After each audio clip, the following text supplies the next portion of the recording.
Last week, I visited Ukraine to reaffirm Canada's unwavering support and to meet with my Ukrainian counterpart, Defense Minister Alexei Reznikov. And I saw firsthand the devastation that Russia's unconscionable invasion has caused. And when we met in Kyiv, Minister Reznikov was clear. Ukraine's armed forces need more equipment, and they need it quickly. President Zelensky reiterated this urgency at last Friday's Defense Contact Group meeting that I attended in Germany, with approximately 50 of my defense minister counterparts from around the world.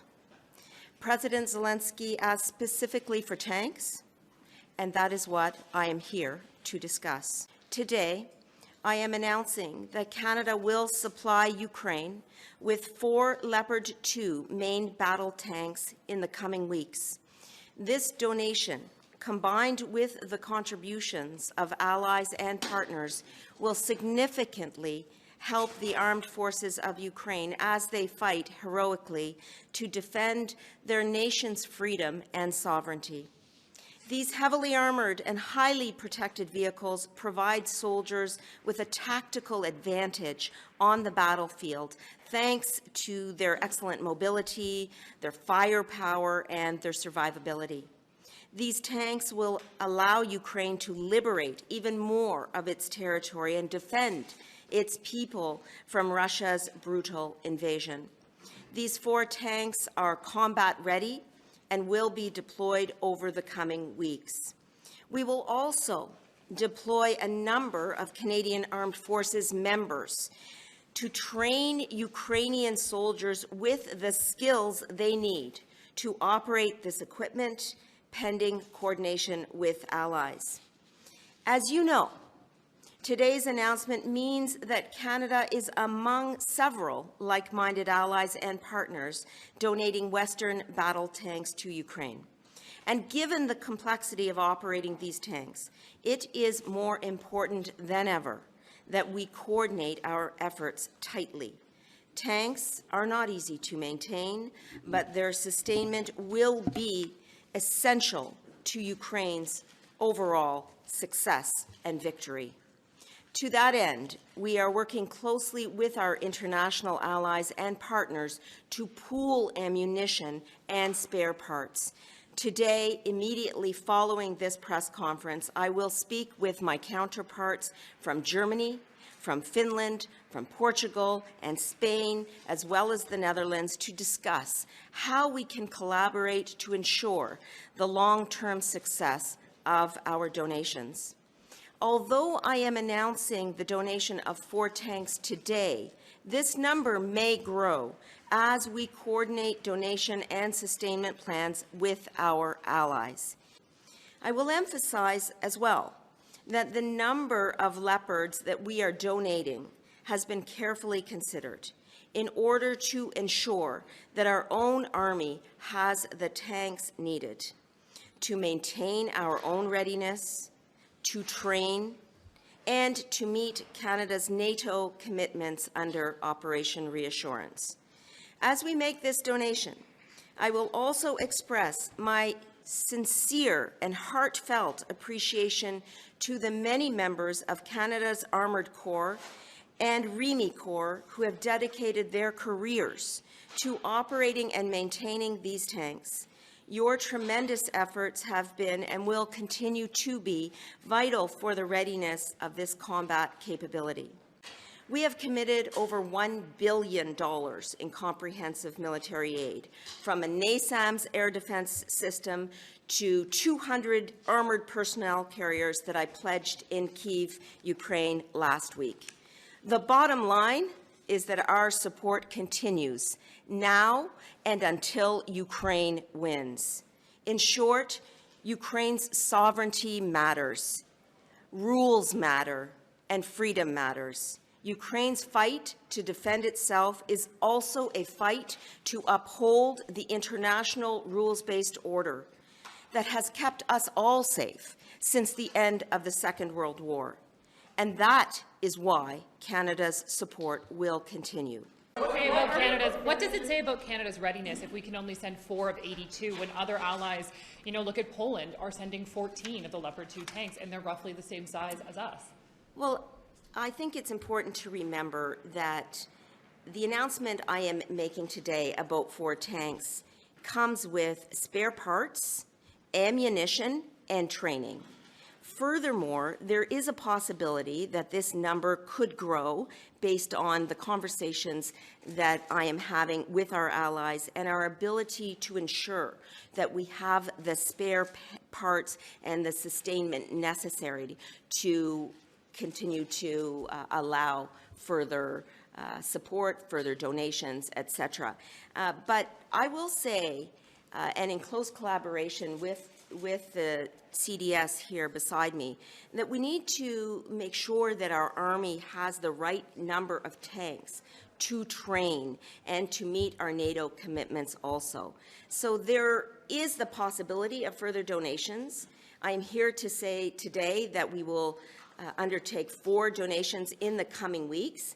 I am leaving this press conference to go speak with our allies about how we can ensure the delivery of spare parts and the interoperability and the common platform that is necessary to ensure the capabilities are sustained. If I could just say one more thing. So I've been participating in the Ramstein group of countries for almost a year now. And at the very first meeting, I made the point that we need to have a common platform across our allies so that we provide effective capabilities to Ukraine that are usable on the battlefield. And that means not only the capability in terms of the tank itself, but it also means training, and it also means maintenance and support. So when I announced the 200 vehicles, for example, that donation didn't just come with the donation of the vehicles. It also comes with training and maintenance support. So this is the type of approach we are taking collectively with our allies, ensuring that we have a platform of vehicles that will be important for their readiness in terms of their victories, which we've already seen in the north, in the east, and in the south. Are these tanks used in training? Are they send without degrading the Army's operational capability, and how quickly will your government replace those tanks? We will replace the tanks as soon as possible, and as you may know, we are undertaking the defense policy update to ensure at all times that the Canadian Armed Forces have the capabilities that they need to defend this country and to remain in a state of readiness. We are so fortunate today to have the Chief of Defence Staff with us, who is the former commander of the Army, as well as the commander of 3rd Division and in Western Canada, and I'll ask him if he would like to speak to this issue as well. So I would just like to speak to the number of tanks and some of the factors that went into that.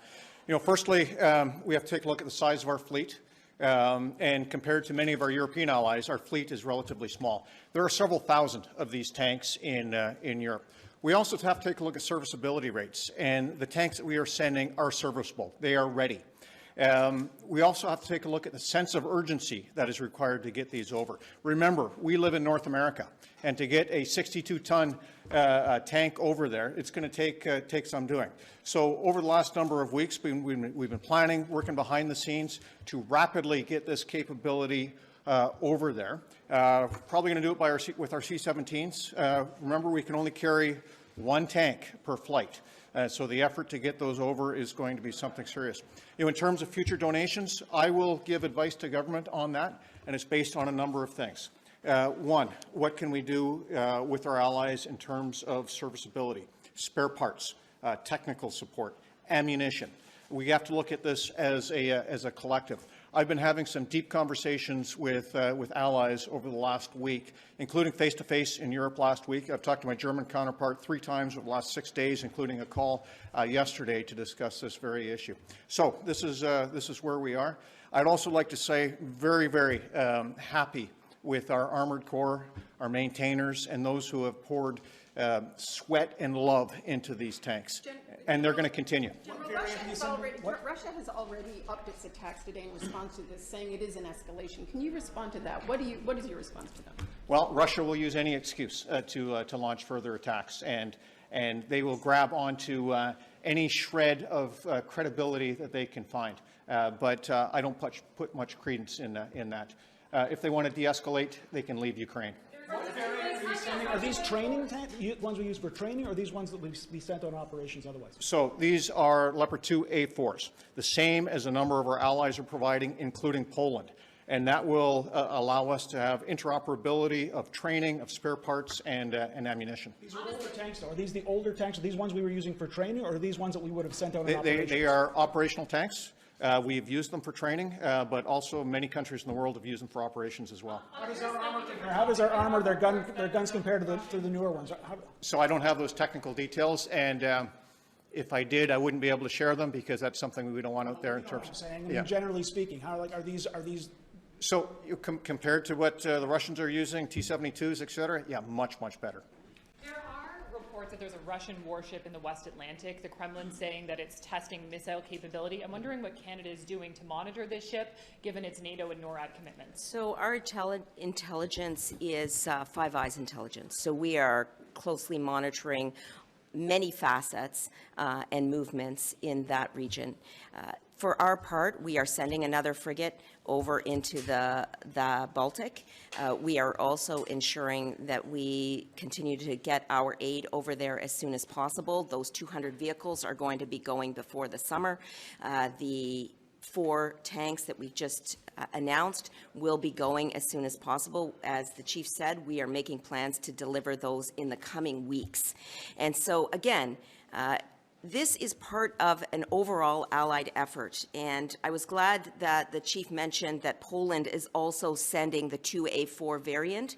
Finland is also sending that same variant. So this goes to my point about the necessity of Canada being part of the collective, a common platform of tanks that will be so important. And then finally, I will say that on training, Canada has a very strong and well-deserved reputation in the area of expertise and training, having trained over 35,000 Ukrainian armed forces members. And we are going to be sending trainers over to make sure that the gunners, the drivers, the loaders, the crew commanders, and the maintainers of these tanks are very well trained so that Ukrainian armed forces members can be the most effective possible on the battlefield. It's a very minor number, four tanks. What is it other than symbolism and tokenism? It's not just symbolism, especially when you think of 2 factors. First of all, we are part of a global allied collective to ensure that we are maximizing the amount of aid overall and the number of tanks that we can send. And you have to remember that this has occurred in very short order. The meeting in Ramstein was last Friday. Since that time, numerous countries have stepped up to the plate to ensure that we can all be part of this collective. Furthermore, Canada's contribution is continually being assessed in terms of the ability to get the spare parts necessary to make sure that these tanks can be maintained. I want to stress that maintaining tanks is difficult, especially in light of the complexity of this vehicle. This is not just like changing oil in a car. This is a need to make sure that we have continued flow of spare parts that are able to be received to maintain the tanks and then to utilize them where necessary, to deploy them, whether it is in terms of making sure we have Canada's readiness, whether it is ensuring, making sure that we are living up to our NATO commitments, and whether it is in terms of ensuring that we are contributing to the overall tank effort for Ukraine. In English on that point, you said in French the war has changed, but you, at the outset, weren't even going to send lethal weapons, and now you're sending heavy tanks. So talk about that, how you got there. So this conflict, this illegal invasion of Ukraine, has been unacceptable from day one. That hasn't changed. But what has changed is the need to continue to support Ukraine with the military equipment that it needs in the short and the long term to secure victory and to reclaim territory. And so when Ukraine has asked for air defense systems, Canada has stepped up with air defense systems. When Ukraine has asked for armored vehicles, Canada has stepped up with armored vehicles. And now Ukraine has asked for tanks. And Canada not only is stepping up today with 4 tanks, but is continuing to evaluate what more we can do in the area of tanks and military aid overall. No-fly zone, and you never went for that, so what's changed? As I said, Canada's actions, Canada's contributions are part of the broader NATO commitment. And our actions are very closely tied to the actions of our allies. And that's why it's so important when you think about our tank contribution that we are sending the 2A4 vehicle tank in combination with our allies. So, as I said, there is interoperability on the battlefield right from the word go with the machinery, with the equipment that we are sending. Merci beaucoup. Again, fight sexual misconduct victims in court. I have to go. No, but that's. Thank you so much.